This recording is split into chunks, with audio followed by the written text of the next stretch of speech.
So hi guys, welcome back to my YouTube channel. और आज की इस वीडियो में मैं आपको बताऊंगी कि कैसे हम सिर्फ एनसीईआरटी पढ़ के बहुत स्मार्ट तरीके से 340 के अराउंड स्कोर कर सकते हैं नीट में। सो बहुत सारे बच्चों को ये कंफ्यूजन रहता है। सबसे पहला डाउट ये रहता है कि क्या मैं सिर्फ एनसीईआरटी पढ़ूंगा तो मेरा सिलेक्शन हो पाएगा, या मुझे एक्स्ट्रा कुछ बहुत ज़्यादा पढ़ने की ज़रूरत है तो ही मेरा एक अच्छा स्कोर आएगा। तो अगर हम नीट के पैटर्न्स को देखते हुए चले, हम ये देखें कि कैसे क्वेश्चन आ रहे हैं, एनसीईआरटी से कितने क्वेश्चन है, कितने थोड़े बाहर से क्वेश्चन आ रहे हैं, तो आप एक रफ आइडिया लेके चलो कि 75 questions out of 90 exact lines होती है एनसीईआरटी से, जो एग्जैक्ट एनसीईआरटी से उठ के आ जाता है। कुछ क्वेश्चंस ऐसे होते हैं जो एनसीईआरटी के कॉन्सेप्ट्स पे बेस्ड होते हैं, एनसीईआरटी में से होते हैं, पर बहुत छुपे हुए कॉन्सेप्ट्स होते हैं जो हमें लगता है कि बाहर से है, पर वो बाहर से एक्चुअली नहीं होते हैं। और कुछ होते हैं जो कुछ फैक्ट आ गया या कोई जीके का क्वेश्चन आ गया तो वो आउट ऑफ एनसीईआरटी आ गया, आपका आउट ऑफ नोवेयर वो आ जाते हैं क्वेश्चन, जस्ट टू चेक कि आप कितना बायो से रिलेटेड, आप कितनी चीज़ों के बारे में पढ़ते हो, कितनी आपको नॉलेज है।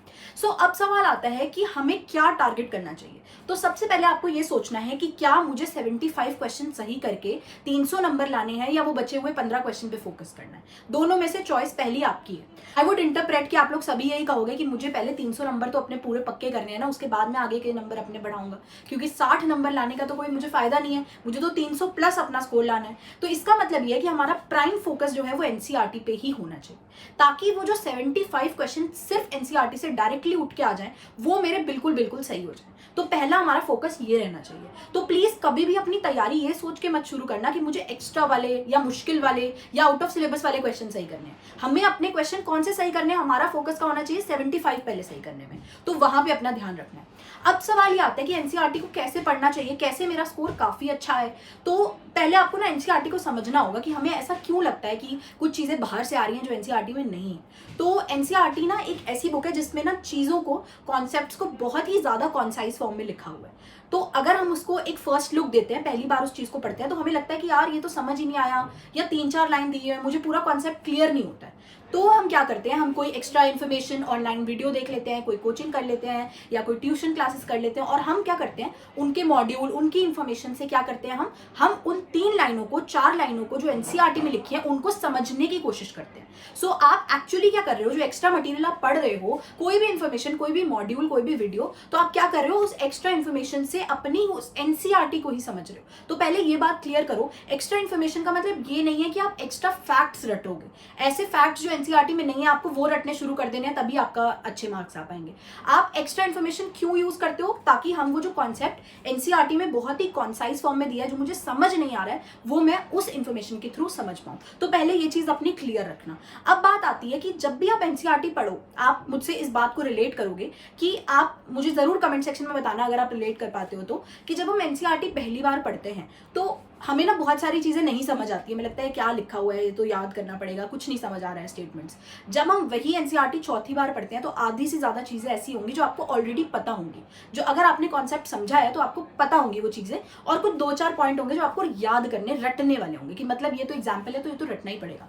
वो फैक्ट्स होंगे, नंबर्स होंगे, ये सब चीजें होंगी, तो मोस्टली चीजें आपको समझ आ चुकी होंगी। तो जब भी आप एनसीईआरटी पढ़ो तो आपको एनसीईआरटी ऐसे पढ़नी है कि आप जब पढ़ रहे हो तो मोस्टली चीजें वो हों जो आप समझ के ही याद कर पाओ, और बहुत कम ऐसी चीजें बचे जो आपको रटनी पड़े, जो आप भूल जाओ। मतलब ऐसे आपको एनसीईआरटी पढ़नी है कि मोस्टली चीजें आप याद कर पाओ फॉर अ लॉन्ग टाइम, आप ऐसे दिमाग में बिठा पाओ कॉन्सेप्ट्स को, या फिर कोई भी ऐसी चीज जो आप ध्यान रख सकते हो, और रटने वाला बहुत मिनिमम पोर्शन हो। तो आपको एनसीईआरटी हमेशा वैसी पढ़नी चाहिए। अब दूसरी प्रॉब्लम जो आती है, जो नीट में, जो मैंने खुद एक्सपीरियंस की है, तो अगर आप एनसीईआरटी ढंग से नहीं पढ़ोगे ना, तो नीट में क्या होगा, एग्जैक्टली नीट में अगर मैं बात करूं तो नीट के एग्जाम में ना बहुत बार ऐसा होगा कि आप 2 ऑप्शंस में कंफ्यूज हो जाओगे कि एनसीईआरटी में ये दिया हुआ था या ये दिया हुआ था। तो इसका मतलब ये है कि अगर जब तक आपकी एनसीईआरटी बहुत स्ट्रांग नहीं होगी, आपको जब तक ये नहीं पता होगा कि हाँ यही चीज है, और आप उस पर कॉन्फिडेंट नहीं होगे, आप बहुत कंफ्यूज होगे ऑप्शंस के बीच में, और आप बहुत सारे क्वेश्चन गलत करोगे। ये बात मेरी मान के चलना। जब मेरा पहला अटेम्प्ट था नीट का तो मुझे यही बात समझ आई थी कि मेरे को आती थी बहुत सारी चीजें, बट मैं किसी भी चीज पे कॉन्फिडेंट नहीं थी, और वो शायद इसलिए था क्योंकि मैंने इतने अच्छे से शायद एनसीईआरटी को ग्रास्प नहीं किया था। तो ये चीज़ मुझे अपने नीट के एग्जाम वाले दिन एक्सपीरियंस मुझे समझ आया था, और इसलिए मैं आप लोगों के साथ शेयर कर रही हूँ कि कभी भी एनसीईआरटी पढ़ो तो इतने अच्छे से पता होना चाहिए हर चीज़, हर लाइन, कि अगर क्वेश्चन में तुम्हें बहुत नियरेस्ट, बहुत क्लोज ऑप्शन भी दे दिया जाए तो भी तुम इतने कॉन्फिडेंट हो कि नहीं, आंसर तो यही है, मैंने यही पढ़ा है। तो इतना अच्छे से एनसीईआरटी पढ़ी होनी चाहिए। अब सवाल आता है कि क्या एक्स्ट्रा इन्फॉर्मेशन मुझे पढ़नी चाहिए, मुझे और नंबर लाने, मुझे 300 से भी ज़्यादा नंबर लाने, 340 लाने हैं, 350 लाने हैं, तो मुझे क्या क्या चीज़ें करनी चाहिए। तो अगर आप थोड़ा स्मार्ट तरीके की बात करो तो आपको एनालाइज करना पड़ेगा कि कौन से टॉपिक्स हैं जिनमें से थोड़ा बाहर से पूछ लेते हैं, या थोड़ा कॉन्सेप्ट से बाहर से चीज़ें पूछ लिया, एक आधा कोई फैक्ट पूछ लिया। तो पहले आपको ये एनालाइज करना पड़ेगा। तो ये एनालाइज करने का क्या तरीका है कि आप लोग पीवाईक्यूज उठाओ उस चैप्टर के, और ये देखो पिछले 20-25 साल में कि कौन से ऐसे टॉपिक्स हैं जिसमें से थोड़ा बाहर आए, और अगर वो बाहर आया तो उस टॉपिक के बारे में अच्छे से इन डिटेल पढ़ के अपनी एनसीईआरटी में ही ऐड कर लो। तो अल्टीमेटली तुम्हारे पास सिर्फ एनसीईआरटी होनी चाहिए पढ़ने के लिए। जो भी एक्स्ट्रा इन्फॉर्मेशन है, जो भी तुम्हें चाहिए समझने के लिए, वो सब तुम्हारी एनसीईआरटी में लिखा होना चाहिए। तो तुमने क्या किया, सारे पीवाईक्यूज वाले जो टॉपिक्स जो बाहर से हैं उस चैप्टर के, वो तुमने ऐड कर लिया एनसीईआरटी में। अब दूसरा सवाल ये आता है कि बहुत बच्चे मुझसे ये पूछ रहे थे कि ऐसे कौन से टॉपिक्स हैं आप हमें बताओ जिसमें हम थोड़ा एक्स्ट्रा रेफर करें। तो मैं आपको ये रिकमेंड करूंगी, पहली चीज, कभी भी अगर आपको एनसीईआरटी में कोई एक कॉन्सेप्ट जो है वो समझ नहीं आ रहा तो आप उसके लिए एक्स्ट्रा इन्फॉर्मेशन जरूर रेफर करो, ताकि आप उसको पढ़ के वो 3 लाइनें समझ पाओ। उसके लिए नहीं कि वो आप वो वाली इन्फॉर्मेशन रट लो, नहीं, हमें याद वही होना चाहिए जो एनसीईआरटी में है, बट उसको समझने के लिए मुझे पूरा कॉन्सेप्ट समझना पड़ेगा। तो ऐसा कोई भी चैप्टर आपको लगे जहां आपको कॉन्सेप्ट समझने के लिए नहीं समझ में आ रहा है, तो आप एक्स्ट्रा इन्फॉर्मेशन जरूर रेफर करो, चाहे वो वीडियो हो, चाहे वो कोई कोचिंग हो, या चाहे वो ट्यूशन हो, या कोई बुक हो, ठीक है, तो वो आप जरूर रेफर करो। उसके बाद मैं आपको ये पर्सनली रिकमेंड करूंगी, जैसे जो चैप्टर्स है जो बहुत फैक्चुअल हैं, जैसे प्लांट किंगडम, एनिमल किंगडम हो गया आपका, बिल्कुल रट्टे वाला है, मॉर्फोलॉजी इन प्लांट्स हो गया, रट्टे वाला है, तो उसमें ना बहुत एक्स्ट्रा जाने की जरूरत नहीं है, क्योंकि उसमें एक्स्ट्रा क्वेश्चन नहीं आते हैं। NCERT is more than enough, और एनसीईआरटी में ही बहुत सारा कुछ है याद करने का, तो ज्यादा इधर उधर मत भागो। पर टॉपिक्स लाइक ह्यूमन फिजियोलॉजी, जहां आपको कॉन्सेप्ट्स इतने क्लियर नहीं है एनसीईआरटी में, वहां पे आप एक्स्ट्रा पढ़ सकते हो, वीडियोस देख सकते हो, लेक्चर्स सुन सकते हो, वहां से आप समझ के फिर एनसीईआरटी पढ़ो, उसके अंदर ऐड करते जाओ जो इंपॉर्टेंट है। एंड अल्टीमेटली आप जब एमबीबीएस भी करोगे, फर्स्ट ईयर में आओगे, तो वो ह्यूमन फिजियोलॉजी ऐसा नहीं आपको कुछ नुकसान देगा, अगर आप पढ़ के समझोगे तो आपको एमबीबीएस में बहुत हेल्प करेगी, और वो आप खुद देखोगे जब आप एमबीबीएस करोगे, मेडिकल कॉलेज में आओगे। तो उन कॉन्सेप्ट के लिए आप एक्स्ट्रा इन्फॉर्मेशन थोड़ी रेफर करो। जेनेटिक्स के लिए नहीं क्लियर दिया एनसीईआरटी में, अच्छे से समझो, वीडियोस देखो, वो सब चीजें करो, और फिर उसके बाद एनसीईआरटी रेफर करो, तो बहुत चीजें आपके लिए क्लियर होंगी। एंड इट इज पॉसिबल कि आप सिर्फ एनसीईआरटी पढ़ो, पर स्मार्टली पढ़ो, तो आप 340 मार्क्स भी एनसीईआरटी से ला सकते हो।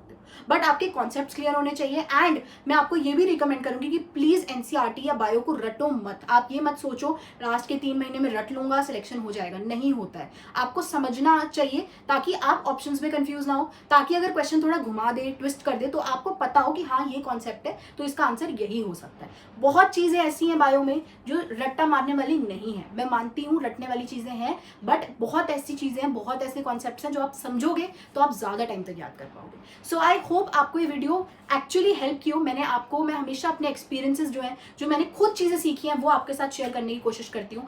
And if you genuinely like my videos, then do subscribe my channel, because that is the motivation I get from you all. And बहुत जल्दी मैं और इंटरेस्टिंग चीजें और अच्छी अच्छी वीडियोज आपके लिए लेकर आने वाली हूँ। आप मुझे कमेंट सेक्शन में भी बता सकते हैं कि आप किन टॉपिक्स पे और वीडियोस चाहते हैं।